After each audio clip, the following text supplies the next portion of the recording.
ସେତିକି ତତ୍ପର, ସମାଜ ପରିବାର ଅଙ୍ଗନବାଡ଼ି ଦିଦି ଏବଂ ପ୍ରଶାସନ ମଧ୍ୟ ସେତିକି ତତ୍ପର। ସେଥିପାଇଁ ପିଲାମାନେ ପରା ଆଜିକାଲି ତାଙ୍କମାନଙ୍କର ଦେହ ଖରାପ ହଉନାହିଁ। ଶିଶୁ ମୃତ୍ୟୁ ହାର, ମାତୃ ମୃତ୍ୟୁ ହାର ଆମ ଦେଶରେ କମିଛି। ମାଉସୀ ଟିକେ ଶୁଣନ୍ତୁ।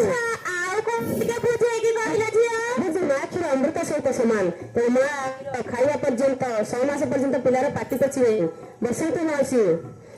ମା ଶିଶୁ ପାଇଁ ଅମୃତର ଧାରା, 6 ମାସ କେବଳରେ ମା କ୍ଷୀର ତୋରା, 6 ମାସ ପରେ ଖାଦ୍ୟ ବଦଳାଇ ଦବ, ପରିଷ୍କାର ପରିଚ୍ଛନ୍ନ ସବୁଜ ରଖିବ, ଛତୁଆ ସାଙ୍ଗକୁ ସିଝା ଅଣ୍ଡା ସିଝା ଡାଲି, ପୁଷ୍ଟିକର ଖାଦ୍ୟ ଦେବ ଶିଶୁ ବଡ଼ ବୋଲି, ବିବିଧ ରୋଗରୁ ତାକୁ ବଞ୍ଚାଇବା ପାଇଁ ଯଥାରି ବି ଟୀକା ଦେବ ଭୁଲିଯିବ ନାହିଁ।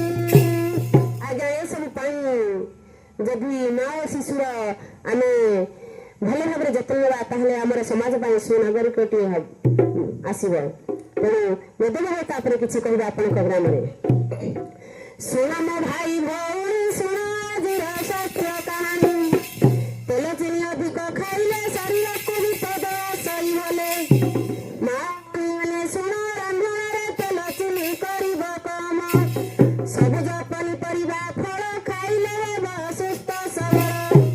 ଆଜ୍ଞା ସ୍ୱାଦ ପାଇଁ ଅଧିକ ତେଲ ଚିନି ନୁହେଁ ଦରକାର, ତରକାରୀକୁ ଯନ୍ତ୍ରରେ ସିଝାଇ ବ୍ୟବହାର କର, ରକ୍ତଚାପ ଡାଇବେଟିସ୍ ହୃଦରୋଗ ଶରୀରକୁ ଆଣେ ମହାବିପଦ।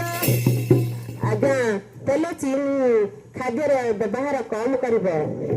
ଅଧିକ ପିଲାଙ୍କୁ ଚକୋଲେଟ, କୁରକୁରି, ଫାଷ୍ଟ ଫୁଡ, ମୋମୋ, ବର୍ଗର ଦେବନି, କାରଣ ସେଗୁଡା ଖାଇଲେ ବ୍ଲଡ ଇନଫେକ୍ସନ ହଉଛି, ପିଲାଙ୍କର ଦେହରୁ ବ୍ଲଡ କମି ଯାଉଛି। ଆଉ କଣ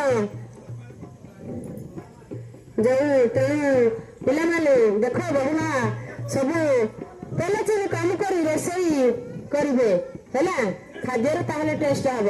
ମ୍ୟାଡାମ ସତ କଥା କହିଲେ ଖାଦ୍ୟର ମିଠା ଅଂଶ ନହେଲେ ପିଲା ଖାଇବେନି, ଆଉ ଯଦି ତେଲ ବଡ ଅଧିକ ହେଲା ଘର ଲୋକ ତ ଖାଉନାହାନ୍ତି, କହୁଛନ୍ତି ସ୍ୱାଦ ଲାଗୁନି। ଏ ଖାଇବେ ଖାଇବେ, ପାଣି ଟାଣେ ନା ପଥର ଟାଣେ, ପଥରକୁ ପୁରା ପାଣି ଧୀରେ ଧୀରେ ଯାଇକି କାଟି ଦଉଛି। ଆମେ ଯଦି ବାରମ୍ବାର ସେଇ ଜିନିଷ ଦେଇ ପିଲାକୁ ଅଭ୍ୟାସ କରିବା, ସୁଅଭ୍ୟାସରେ ପିଲା ପଡିଯିବ, ପିଲା ନିଶ୍ଚିତ ଭାବରେ ଖାଇବେ।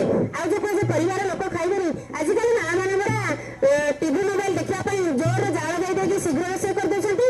କମ ଜାଳରେ ମାଉସୀ ମାନଙ୍କୁ ପଚାରନ୍ତୁ, ସେତେବେଳେ ସେମାନେ କମ ଜାଳରେ ପାଣି ସନ୍ତୁଳା କରୁଥିଲେ, କେତେ ଟେଷ୍ଟ ଲାଗୁଥିଲା। କେବଳ ମସଲା ତେଲ ଦେଲେ ସ୍ୱାଦ ଲାଗିବ ନା, ଲଙ୍କା, ଅଦା, ରସୁଣ, ହଳଦୀ ଏଇ ସବୁ ଦେଲେ ପରା ମାପରେ ସିଝାଇ ଯଦି ଆପଣ ତରକାରୀ କରିବେ ନିଶ୍ଚିତ ଭାବରେ ଭଲ ଲାଗିବ।